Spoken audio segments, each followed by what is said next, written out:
రామలక్ష్మి, అలా ఎందుకు మాట్లాడుతున్నావు? నా మీద కోపంతో నువ్వు ఆట ఆడట్లేదని నాకు తెలుసు. మరి తెలుసు కదా సార్, మళ్ళీ ఎందుకు వచ్చి అడుగుతున్నారు సార్? మరి వెళ్ళండి సార్. అలాంటప్పుడు మీరు ఇక్కడ ఉండకండి. అది కాదు రామలక్ష్మి, ఒక్కసారి నేను చెప్పేది వినో. సార్, మీరు చెప్తే నేను వినడానికి ఏమీ లేదు సార్, అంతా అయిపోయింది. మీరు నేర్పించిన ఈ ఆట నాకు వద్దు సార్. రామలక్ష్మి, నా మీద కోపంతో నువ్వు వదులుకోవాలని చూస్తున్నావు, కానీ నేను ఎందుకు చెప్తున్నానో నువ్వు అర్థం చేసుకోవట్లేదు.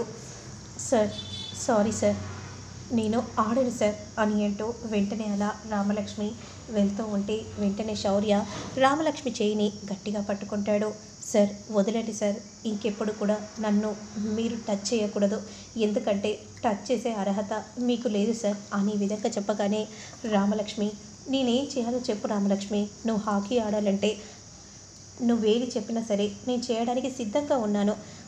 అవునా సార్, నేనేది చెప్పినా మీరు చేయడానికి సిద్ధంగా ఉన్నారా? సరే అయితే నేను హాకీ ఆడతాను సార్, కానీ మీరు నాకెప్పుడు నా కళ్ళకు మీరు కనిపించకూడదు. అలా అని నాకు మాట ఇవ్వండి సార్, అప్పుడే నేను ఈ హాకీ ఆడడానికి వెళ్తాను.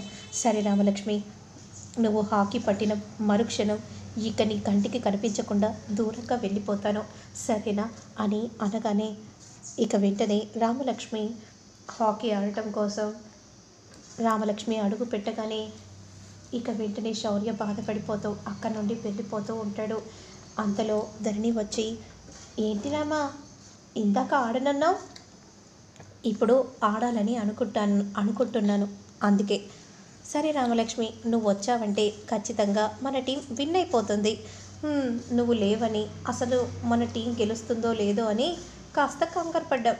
ఇక నువ్వు వచ్చావు కదా, ఏ బాధ లేదు అనే విధంగా అనగానే రామలక్ష్మి అలానే చూస్తూ ఉంటుంది. ఇక మరోవైపు మాత్రం ఆద్య చాలా బాధపడిపోతూ ఉంటుంది. అసలు చారు ఇదంతా చేసిందంటే నేను నమ్మలేకపోతున్నాను.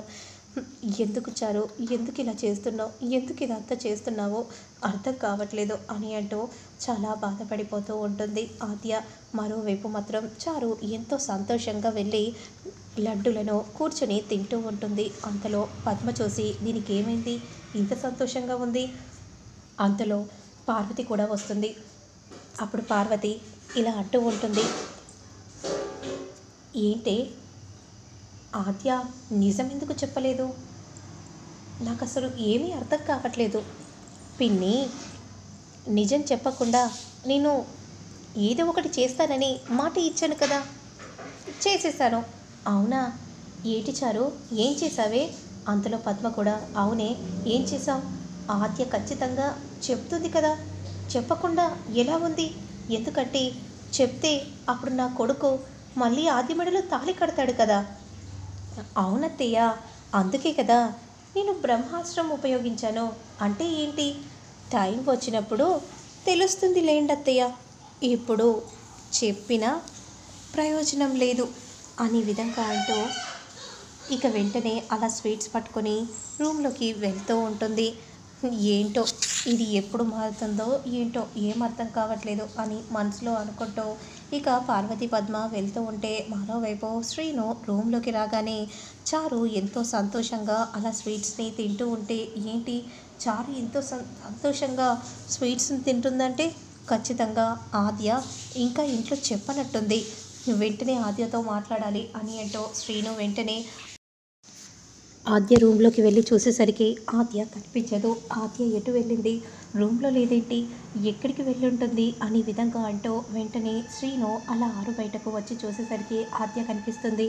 ఏంటి ఆద్య, చారు గురించి ఇంట్లో చెప్పనట్టున్నావు, చారు ఏంటి సంతోషంగా స్వీట్స్ని తింటుంది అంటే నువ్వింకా మావయ్యకి నిజాన్ని చెప్పలేదా?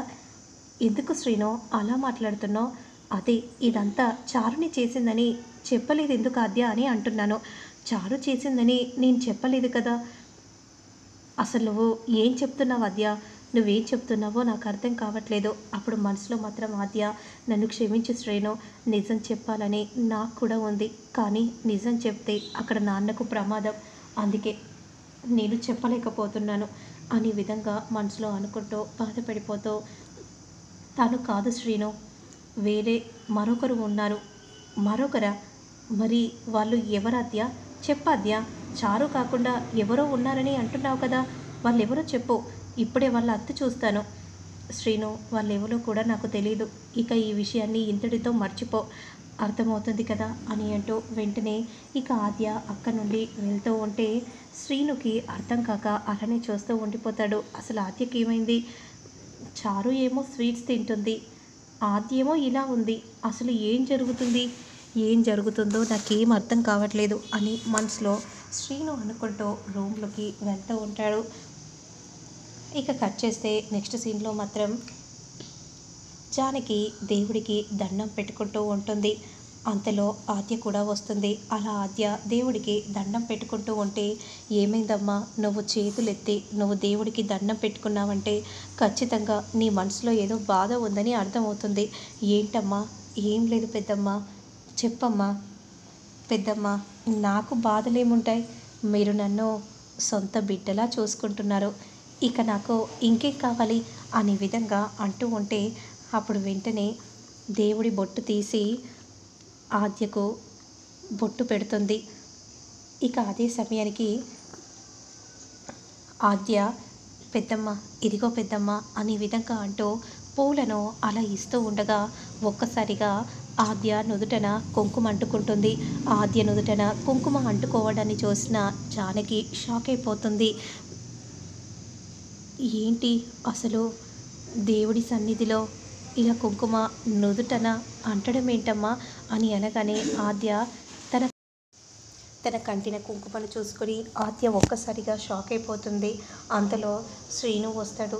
ఏమైంది పెద్దమ్మ, అలా దీర్ఘంగా ఒకరికొకరు చూసుకుంటున్నారు, ఏం జరిగింది అని అంటూ శ్రీను రాగానే ఆద్య నుదుటన కుంకుమను చూసి ఒక్కసారిగా శ్రీను కూడా షాక్ అయిపోతాడు. అంతలో చారు క్రిందికి నడుచుకుంటూ వస్తూ ఉంటుంది. ఆద్య నుదుటన కుంకుమ చూడగానే అసలు ఇక్కడ ఏం జరుగుతుంది? ఏంటండి, నేనుండగా ఆద్య మెడలో ఆద్య నుదుటన మీరు ఎలా కుంకుమ పెడతారు? అసలు ముందు చారు, నేను చెప్పేది వింటావా? ఏంటి వినేది? ఈ విషయం పెద్దనాన్నకి తెలిస్తే ఏం జరుగుతుందో తెలుసా? అప్పుడు వెంటనే జానకి, అమ్మ చారు, అది అనుకోకుండా ఆద్య నుదుటన కుంకుమ తగిలింది, కానీ ఖచ్చితంగా ఈ ఇంట్లో ఇంకొద్ది రోజుల్లో పెళ్ళి జరుగుతుందని అర్థం అని విధంగా అనగానే ఒక్కసారిగా చారు షాక్ అయిపోతుంది. అంటే ఎవరి పెళ్ళి అనుకోవాలి అనే విధంగా అనుకుంటూ షాకింగ్గా మండిపడిపోతూ ఉంటుంది. మరి ఆ తర్వాత ఏం జరుగుతుందనేది మళ్ళీ నేను నెక్స్ట్ వీడియోలో అప్లోడ్ చేస్తాను. లేట్ చేయకుండా చూసేయండి.